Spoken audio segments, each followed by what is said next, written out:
What happens when a powerful Korean CEO, used to controlling everything with money and influence, meets the one thing he can't buy? His newborn son's survival. And what if the only person who could save that child was a black nurse from halfway across the world? This is a story about desperation, unexpected love, and how sometimes the most unlikely people become exactly what we need.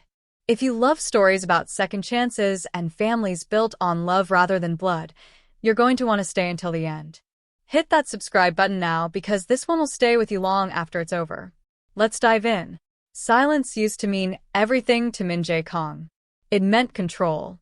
It meant power flowing exactly where he commanded it. But since that fragile infant entered his world, silence had become nothing more than a fantasy he could barely remember. Min Jae sat motionless in his private office, his expensive suit wrinkled beyond recognition. His tie hung loose against his chest. Shadows like bruises darkened the skin beneath his eyes. The laptop before him displayed financial projections he couldn't process. Numbers swam together, refusing to make sense. Another piercing scream tore through the hallway, sharp as broken glass. Again, he whispered, the word barely audible against the crying. His jaw locked so tight his teeth throbbed. The nanny, his 8th in 7 weeks, materialized in the doorway. Her complexion was ashen, her expression twisted with exhaustion and something close to fear. "Mr. Kong, sir, I've done everything possible. Different formulas, constant rocking, that expensive sound machine you had shipped from Germany. Nothing helps. I truly apologize, but I can't." "You're finished," Min Jae stated, his tone empty of emotion, eyes fixed on his screen. "Sir, Your final payment will arrive tomorrow morning. Go." The woman disappeared, leaving Min Jae alone with his racing thoughts and the relentless wailing of his infant son echoing through 12,000 square feet of architectural perfection. He rose slowly, his body aching from weeks of sleeplessness, and made his way down the polished corridor to the nursery. The room was immaculate, designed by someone who'd charged a fortune most families would never see. Every item was educational, every corner sterilized, every element flawless. None of it meant anything. The baby, Junwoo, thrashed in his custom crib, his miniature face crimson and contorted, tiny fists shaking in the air as he screamed with a force that seemed impossible for something so delicate.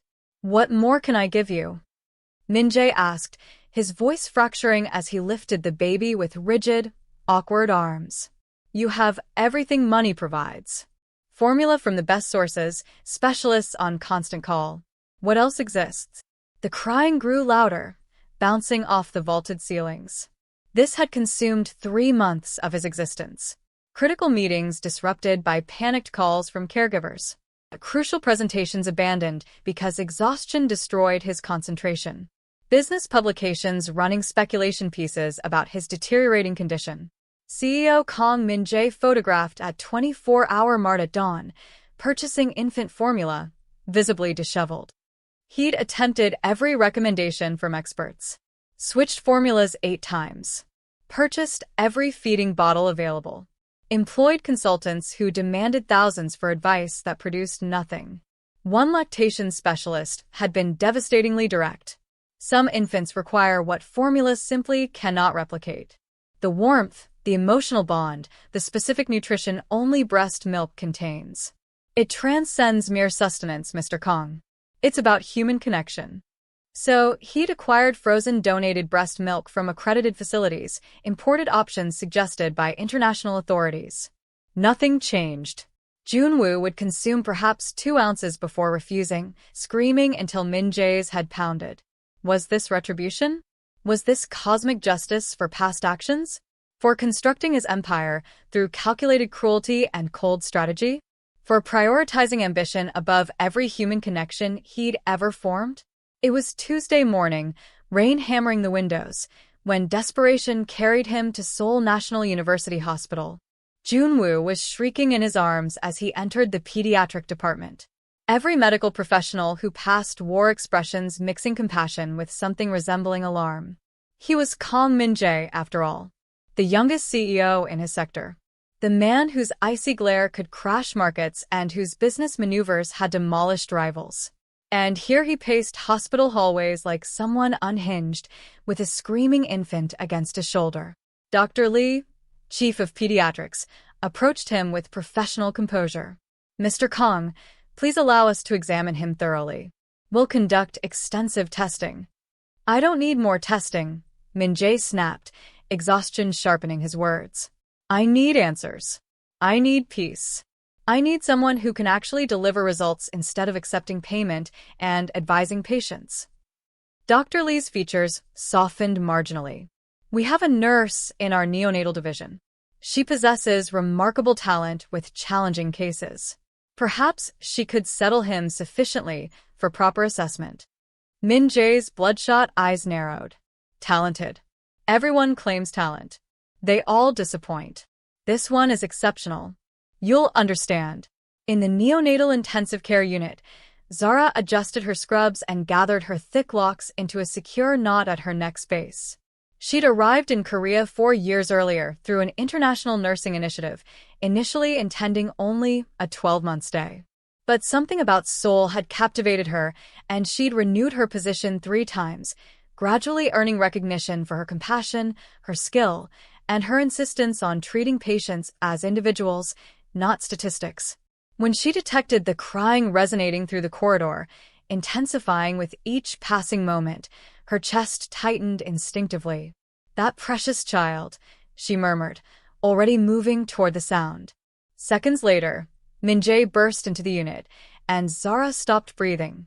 The juxtaposition was almost absurd. His crisp black suit, clearly bespoke despite its current disheveled state. His tall, lean physique radiating exhaustion and barely restrained anger. His sharp features rigid with stress, and the crimson-faced infant in his arms, wailing with raw desperation. He halted when he noticed her. Tall, deep brown skin, striking. Her face projected calm, professionalism, framed by those substantial locks catching the artificial light. Her dark eyes conveyed steadiness, capability, genuine warmth. "Sir," she said gently, her accented Korean measured and precise. "May I?" He stared, momentarily disoriented. "May you what?" "Hold him. Help him." She moved closer, hands already positioned to receive the baby. Min-jae hesitated briefly, then transferred his son. What followed made the entire corridor fall silent. Zara lifted Junwoo, positioned him against her chest with practiced confidence, made small adjustments with assured movements, and began humming. The melody was foreign, something from her homeland, deep and calming and timeless. The crying diminished, then ceased entirely. Junwoo's tiny fists relaxed, his red face began settling. Min-jae's jaw dropped. "What did you just do?" His voice barely registered. Zara smiled faintly, still swaying gently. "He's completely exhausted and starving, but not for what you've been providing." She glanced at the chart Dr. Lee had given her, her expression shifting to alarm. "Mr. Kong, this baby is critically dehydrated and malnourished. This extends far beyond formula issues." "I've attempted everything," Min-jae said. And for the first time in years, vulnerability fractured through his voice. "I've purchased every variety, even certified donor milk from premium facilities. Organic, verified, costly. He refuses everything." Zara studied the baby in her arms, then lifted her eyes to the desperate father. "I shouldn't propose this. It's completely unorthodox. But may I try something?" "Try what?" His tone carried equal parts suspicion and desperate hope. A pause. Her voice lowered. "Let me nurse him myself. Directly." The words suspended in the air like a revelation. Zara had never anticipated finding herself here. Seated in a private consultation room in the neonatal unit, holding the infant son of a Korean CEO she'd encountered 15 minutes ago. The baby feeding contentedly at her breast, while the CEO himself stood frozen by the window, unable to speak or look elsewhere. This was meant to be temporary, a nurse's instinct overriding regulation, a human reaction to suffering. But something about this moment felt too personal, too vulnerable, too monumental to be merely medical intervention. Min-jae stared, his sharp strategic mind completely malfunctioning. He'd negotiated multi-billion transactions without hesitation. He'd terminated executives with ruthless precision. He'd constructed an empire on cold logic. But this gentle woman with rich dark skin and compassionate eyes, holding his son like she'd known him forever, feeding him without expectations or demands or negotiations, it shook something profound in his chest that no business challenge ever had. His voice finally emerged, rough and fractured. He stopped crying. Zara smiled softly, her eyes still on the baby. Because he finally feels what he's been desperately seeking. Security, warmth, human connection. Min-jae lowered his head, shame creeping hot across his neck. I apologize you had to do this. I understand it's completely inappropriate. I understand I'm demanding too much. You're not my first desperate parent I've assisted, she replied, her tone gentle yet practical.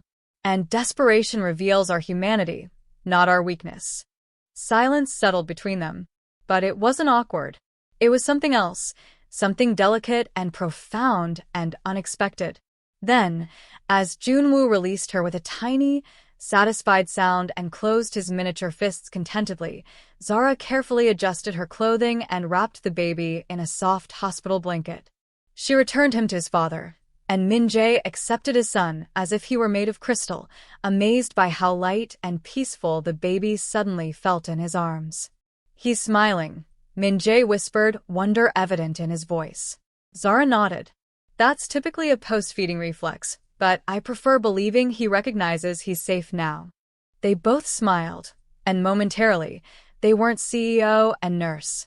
They were simply two people who'd witnessed something extraordinary.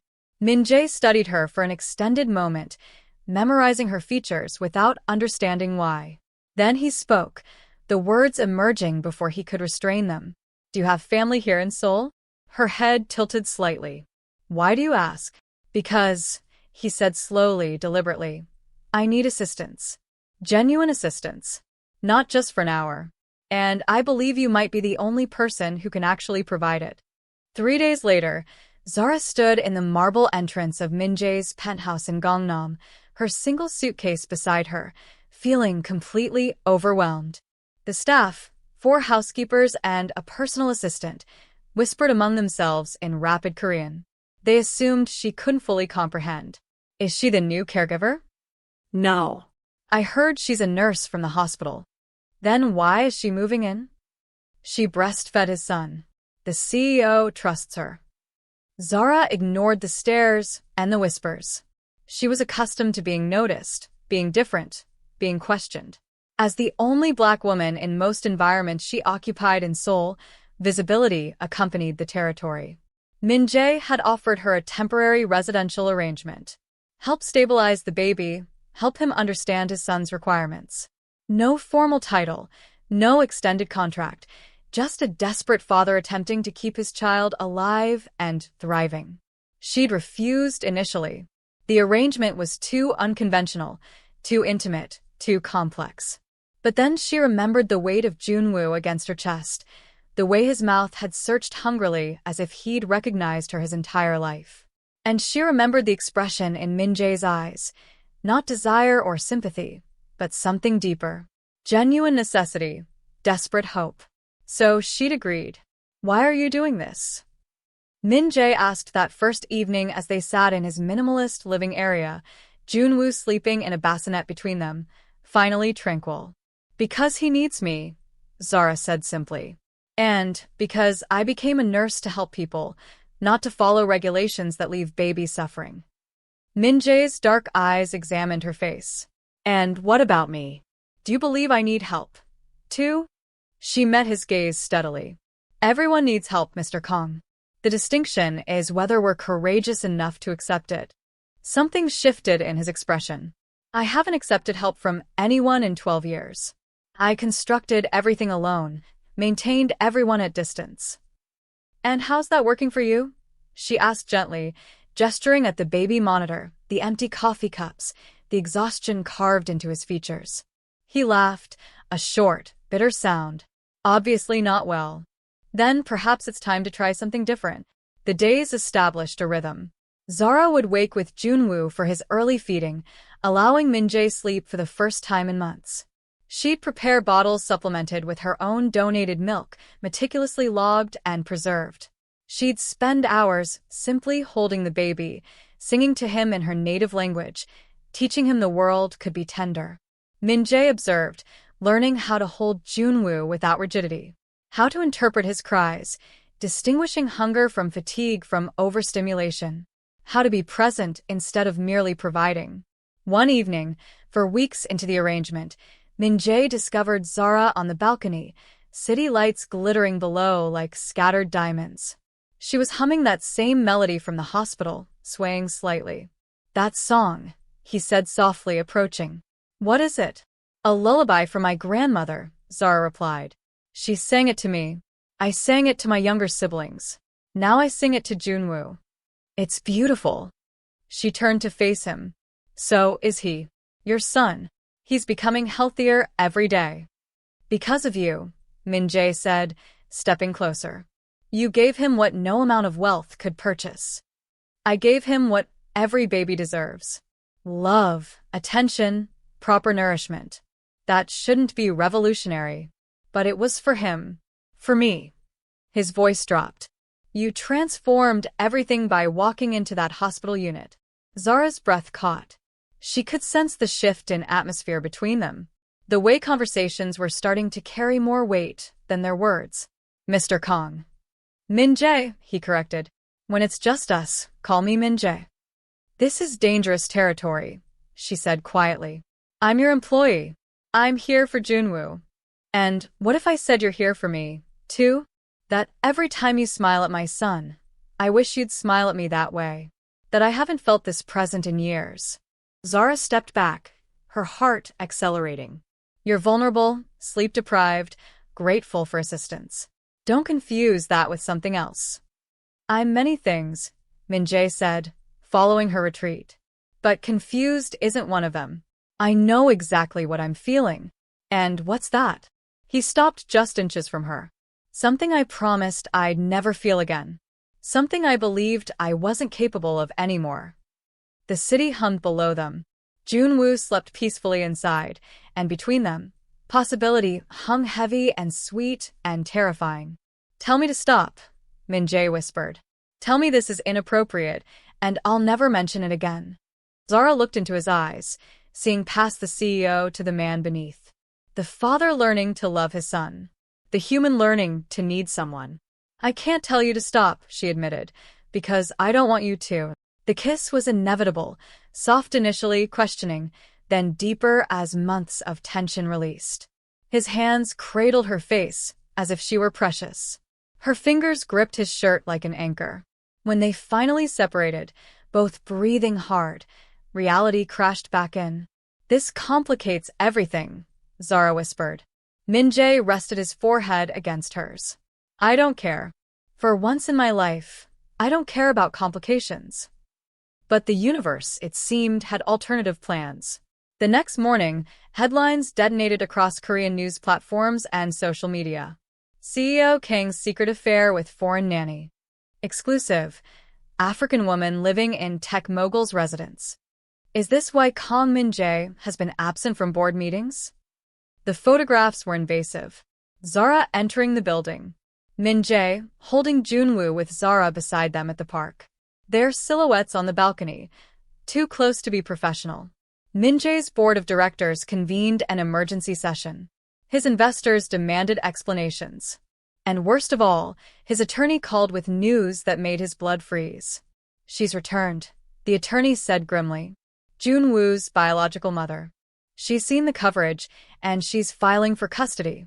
The woman who'd abandoned their son 4 days after birth, who'd wanted nothing to do with motherhood, who'd vanished without explanation for 3 months, now wanted her baby back. And Korean family law, with its emphasis on biological parents, might just grant him to her. Zara sat in the hospital's administrative office, hands clasped tightly in her lap as the director spoke in measured, careful tones. "Miss Williams, your work here has been exemplary. But this situation has raised concerns about professional boundaries and the hospital's reputation. I haven't violated any policies, Zara said firmly. I've been caring for a child in crisis with the father's complete knowledge and consent. Be that as it may, the director continued, his expression sympathetic yet firm, the publicity is problematic. We need to maintain neutrality, especially with our international staff. This controversy must end. So, you're asking me to abandon a baby I've been nursing back to health? A baby who finally has stability. I'm asking you to consider what's best for everyone involved, including yourself. Zara left the office feeling like the walls were closing in. She'd anticipated complications were possible, but she hadn't expected this level of scrutiny, this magnitude of pressure from every direction. And then came the text from an unknown number. Stay away from my son and my family. This is your only warning. The biological mother had made contact. The battle was beginning. Her name was So-min, and she swept into Min-jae's penthouse 4 days later as if she'd never left. Designer clothes, expensive fragrance, heels clicking authoritatively across the marble floors. Zara was holding Junwoo when So-min entered the nursery. For 5 long seconds, they simply stared at each other. So you're the woman who's been playing mother to my child? So-min said, her voice cold and cutting. I'm the woman who's been keeping him alive, Zara replied evenly. Where were you 3 months ago when he was failing to thrive? So-min's perfectly made-up face tightened. I had my reasons for leaving. Postpartum depression, if you must know. Then you have my sympathy, Zara said. But that doesn't erase 3 months of absence. Bold words from someone who has no legal connection to him whatsoever. Min-jae appeared in the doorway then, Junwoo having started to fuss in Zara's arms. That's enough, So-min. So-min's eyes flicked to the baby, and something flickered in her expression. Calculation, perhaps, or regret. He looks healthy now because Zara kept him alive when you abandoned him, Min-jae said flatly. Don't enter my home and pretend you suddenly care. I'm his mother. That gives me rights. You're a woman who gave birth and then disappeared. That gives you nothing. The legal battle was vicious. So-min's attorneys painted Zara as an opportunist who'd inappropriately inserted herself into a family, who'd used breastfeeding to create an unhealthy attachment, who'd seduced a vulnerable father. Zara sat behind Min-jae throughout the hearings, maintaining her composure even as lies and distortions were thrown at her character. Even as strangers judged her accent, her appearance, her audacity to love a child who wasn't biologically hers. Then came the day when everything changed. Min-jae took the stand, and instead of the cold CEO the world knew, he showed them a father. Your Honor, he began, his voice steady yet emotional.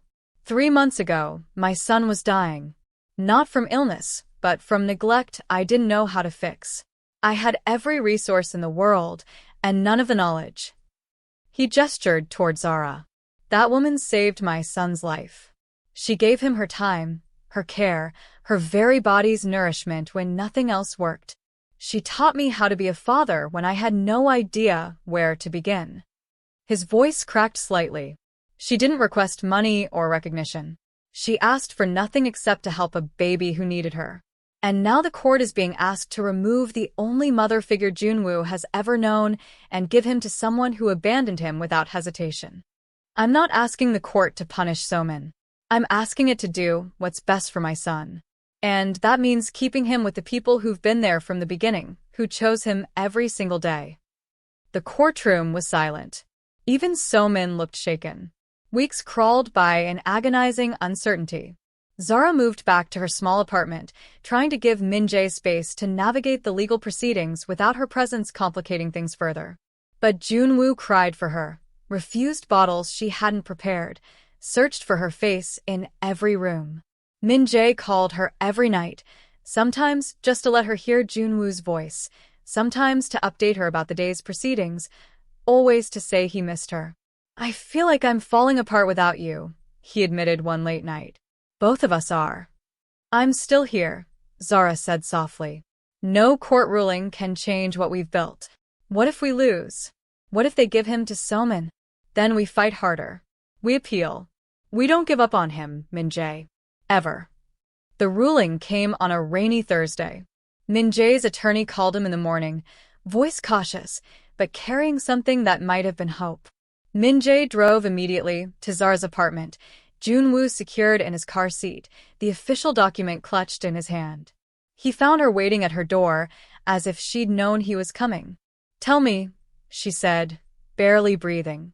Min-jae's face broke into the first genuine smile she'd seen in weeks. Full custody. Permanent. The court ruled in favor of established bonding and the child's best interests. Zara's knees went weak. She covered her mouth with both hands as tears spilled over.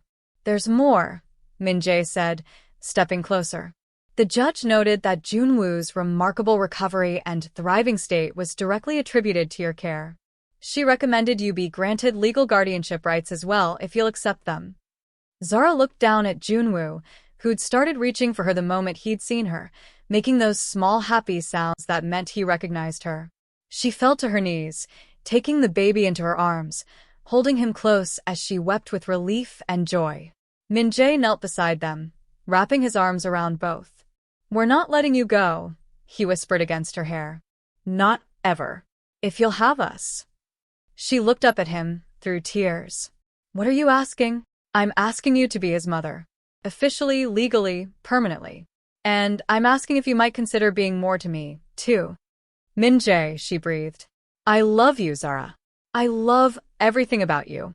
Your strength, your kindness, the way you sing in languages I don't understand, the way you've made my son thrive, the way you've made me feel human again." She kissed him, deeply, pouring 3 months of separation and fear and hope into it.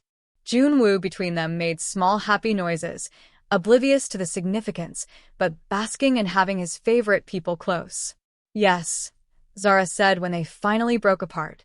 "To all of it, yes." They married quietly 5 months later. No massive ceremony, just close friends, Min-jae's family, who'd cautiously come to accept and even admire Zara, and Jun-woo in a tiny traditional hanbok, clapping his chubby hands at inappropriate moments and making everyone laugh. That night, in the privacy of their bedroom with Jun-woo finally asleep in his nursery down the hall, Min-jae pulled Zara close. "Thank you," he whispered. "For what?" "For walking into that hospital unit. For seeing what I couldn't. For loving us when we were both broken." Zara smiled, tracing the line of his jaw. "You were never broken, Min-jae. Just lost. We all get lost sometimes." He kissed her deeply, and what started as tenderness shifted into something more urgent, more consuming.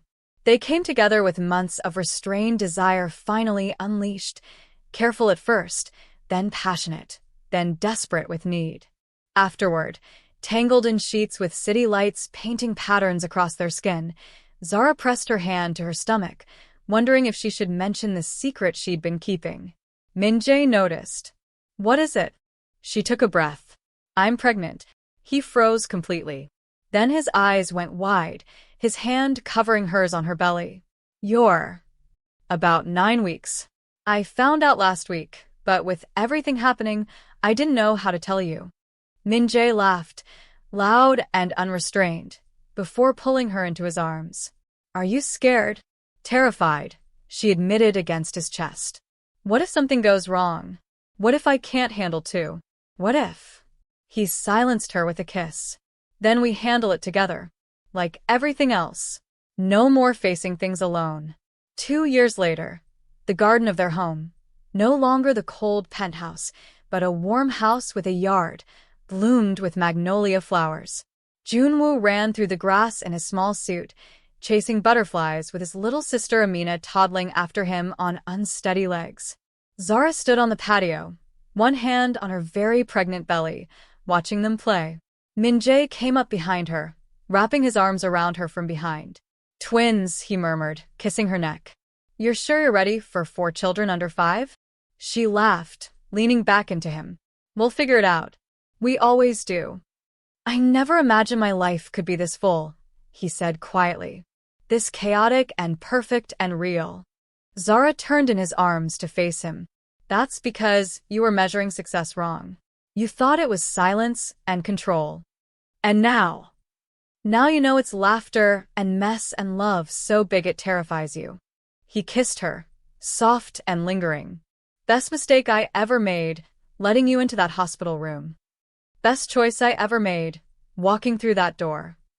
They stood together as their children played, as the sun set golden over Seoul, as life hummed around them in all its complicated, beautiful, perfectly imperfect glory. And somewhere in that moment, Min-jae realized what he'd been searching for his entire life. Not silence, not control, not power. Just this. Family, love, home. All because one desperate day, he'd walked into a hospital unit and found a Black woman who'd had the courage and compassion to feed his starving son, and in doing so, had fed his starving soul. Thank you so much for watching this story. I'd love to know what you think of it, so please rate it from 0 to 10 in the comments below. Did Zara and Min-jae's journey move you? Share this story with your friends, with your family, with your groups, so more people can experience this tale of unexpected love and family. And if you're new here, welcome. Please subscribe and hit that notification bell so you never miss our next story. Your support means the world, and I can't wait to bring you more heartfelt stories soon. Until next time, remember that sometimes the most beautiful families are the ones we choose, not the ones we're born into. See you in the next one.